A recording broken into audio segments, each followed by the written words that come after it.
A lot of my members have ADHD and are wanting to repair their relationship. Oftentimes in ADHD relationships, there's this idea that dividing chores or project management is the thing that's causing all of the problems. The ADHD partner is forgetting to do things or doing things and abandoning them. As the relationship starts to fall apart, the solutions for repairing the relationship become about project management. It becomes about alarms, it becomes about timers, managing someone's time.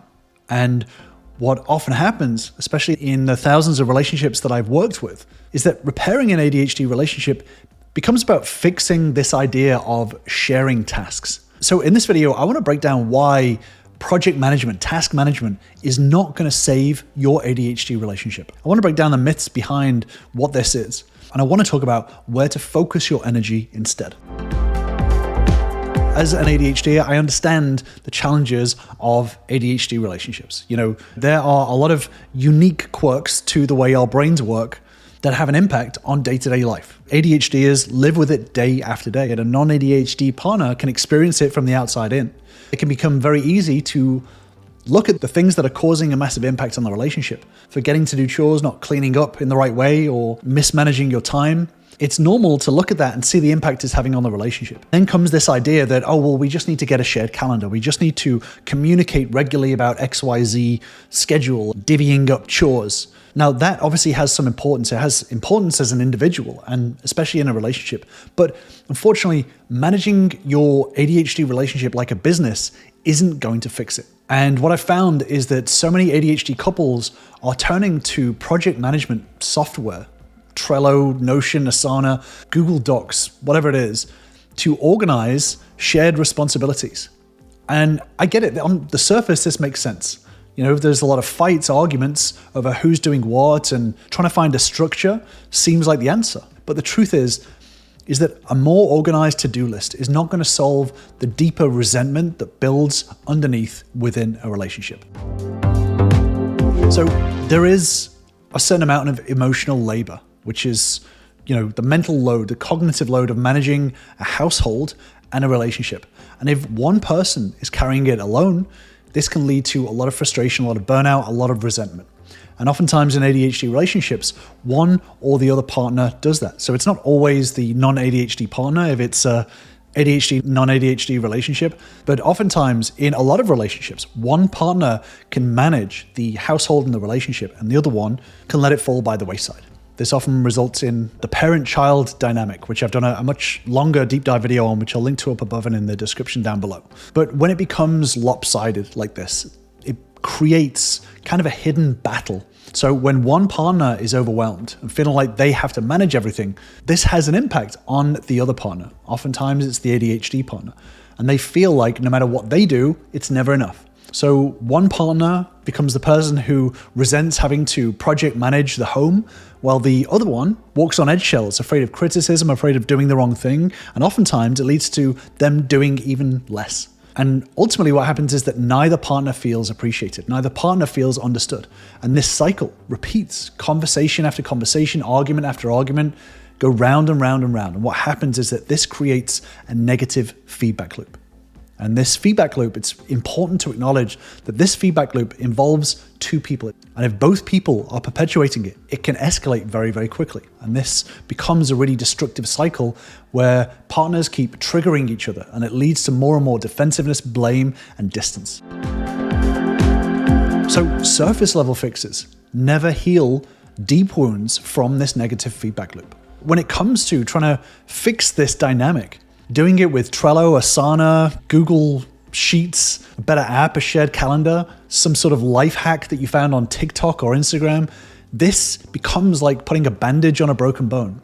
So it may help for a moment, it may feel like you've done a solution, but what happens is that you set your expectations that this is going to solve everything. This is going to solve all of these fights, these arguments. The truth is it never addresses the deeper issue, which is the emotional disconnect between you both. As this disconnect happens over time, no amount of software, project management, tools, apps will fix the resentment that happens over time. So even if you manage to find this perfect calendar system, that resentment, that disconnect is still there. As human beings, we have a need to feel safe, feel valued, feel competent, and have a connection in a relationship. And if those needs aren't met, no amount of planning is going to make the relationship feel secure. So when it comes to ADHD relationships, yes, there can be things to help ease the emotional load of managing the household, but it's not going to address the underlying emotional things. And this is what's really crucial to know, whether you're an ADHD or a non-ADHD that has ADHD within the relationship.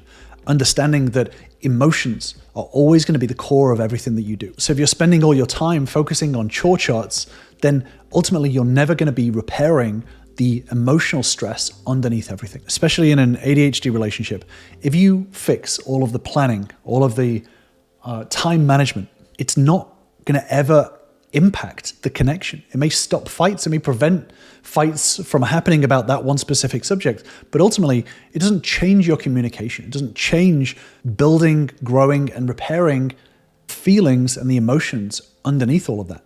So even if you fixed it tomorrow, it's not going to change the relationship long term. So yes, time management is important, but ultimately what builds trust is when things do go off the rails, being able to emotionally engage your partner, being able to manage your own emotions, being able to lead a conversation, and being able to look at the problem as a separate entity between you both. Ultimately, what happens is then it becomes you and your partner versus the problem rather than you versus your partner. And this is what's really crucial when it comes to all of this. Your partner isn't the enemy. And one of the most important mindset shifts in all of this is what my members and I call the actor-observer bias. So the actor-observer bias is when you're looking at somebody else and you're making heavy assumptions about them. So for example, let's say you don't have ADHD and your partner does. And you see that they've forgotten to do a chore, or they've stopped doing a chore in the middle of it and started doing something else. What happens with the observer bias is that you look at what they're doing from an observer standpoint. So you look at them and maybe think, well, they're just lazy or they don't care, because that's based on your own feelings as an observer.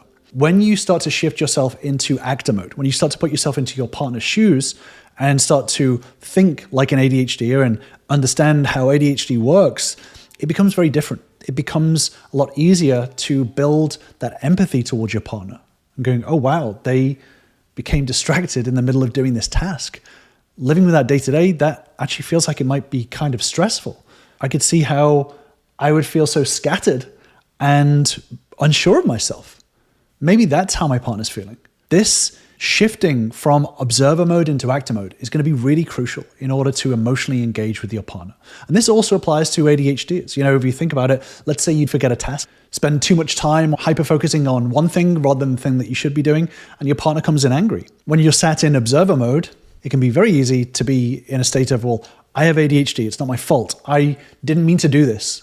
I can't change my ADHD. But shifting into actor mode and putting yourself in your partner's shoes, it becomes a lot easier to look at them who has never experienced ADHD, they've never lived with it within themselves, they don't experientially understand what it's like to live with ADHD. And you can put yourself in their shoes and think to yourself, okay, I could kind of understand how they would be angry. Their expectations were that I was going to finish this task and I didn't finish this task. So I think they must be pretty pissed off right now. We created a system together in order to avoid things going off the rails, and unfortunately, it hasn't worked this time around. I could see how they would feel pretty let down right now. This doesn't take away from your experience, but it's shifting yourself into actor mode in order to be able to understand your partner's feelings a little bit more rather than getting defensive. So when we stay in observer mode in relationships, we get really judgy. We make a lot of assumptions. We react without understanding the deeper story beneath our partner's behavior. You know, everyone, whether ADHD or not, carries past pain, past trauma, past worries, hurts, fears, and this shapes how we respond in relationships. And being able to build the skill of shifting into actor mode, putting yourself in your partner's shoes, is going to help you to be able to build that connection between you both. And ultimately, as you build that environment for both partners to be able to feel heard, then it's a lot easier to build a trust, to start building solutions that have a greater impact long-term. Because ultimately, avoiding emotions, which we all have, is only going to make it worse. If you're focusing on task management, on trying to build a schedule to get things done, you're ignoring the most crucial part of any relationship. And instead of confronting emotional pain, a lot of people get defensive, blame, withdraw, attack. because it's easier to point fingers than to sit with the discomfort. The truth is that until you stand in the space, the emotional space of your own feelings, understanding why you feel the way you do, and understanding why your partner feels the way that they do, nothing is going to change. That space, that discomfort of approaching emotions is where healing happens, both within yourself and within the relationship as well. That's where you choose to connect instead of shutting down. So as a non-ADHDer, if you are ignoring the way that your ADHD partner feels, that is you choosing to avoid the discomfort of understanding your partner's feelings. And it's the same as an ADHD. If you're choosing to ignore that your partner is feeling upset because you missed a task or you didn't stick to a schedule, then that is you choosing to disconnect instead of a connection. You're choosing to shut down instead of building the relationship and building that trust. Avoiding emotions is going to be the downfall of any relationship, but especially in an ADHD relationship. And this applies even if you both have ADHD. Ultimately, if you're avoiding emotions, if you're avoiding emotional conversations and putting yourself in your partner's shoes emotionally, then you are choosing the disconnect. And it's a natural instinct to protect ourselves from pain by shutting down, by blaming, by pushing our partner away. Just because this is a natural instinct, it doesn't mean that it's the most effective way to build a relationship. Ultimately, we want to be building better habits, more effective habits that are going to build connection rather than just trying to walk away from a difficult situation. Understanding that split second where we decide whether to react with defensiveness or respond with understanding is going to be crucial for building this relationship. And, I've worked with thousands of members. A high percentage of them have ADHD involved in their relationship, whether it's the partner that I work with that has ADHD or someone who has a partner with ADHD. When I work with members in repairing their relationship, what they've all started to see is that addressing the emotions underneath everything is crucial to rebuilding trust and rebuilding the relationship in a way that works, including the ADHD. There are a lot of people that I get on comments and stuff saying, well, ADHD is the downfall of relationships. But the truth is that ADHD relationships can be very, very successful. I've seen healthier ADHD relationships than a lot of neurotypical relationships. So ADHD isn't the excuse that a lot of people want it to be. It's about understanding how to build a relationship, how to build the relationship in an emotionally strong way, rather than focusing on spreadsheets and tasks, schedules, whatever it is. And if you want to start building up these skills yourself, understanding emotions and building the relationship back in a healthy way, then join me on my relationship bootcamp, where you'll learn the same steps that all of my members use to start repairing their relationships, ADHD included. Just click on the link in the description to grab your spot. So a healthy relationship isn't built on logistics. It's built on emotions. It's built on trust and emotional safety. And this means stepping back from trying to micromanage your relationship and start showing up for it in the right way, building that foundation in the right way. That emotional safety is going to be the crucial foundation to build everything else up. And as you build that up, then you can start focusing on the logical side of things, the systems, the patterns that will then take your relationship to the next level and start to prevent those fights longer term. But it all starts with this emotional safety. And if you want a deeper dive into understanding emotional safety and how crucial it is, especially for relationships with ADHD, then I've got a deeper dive video, which I'll leave you with right here. And I'll see you over there.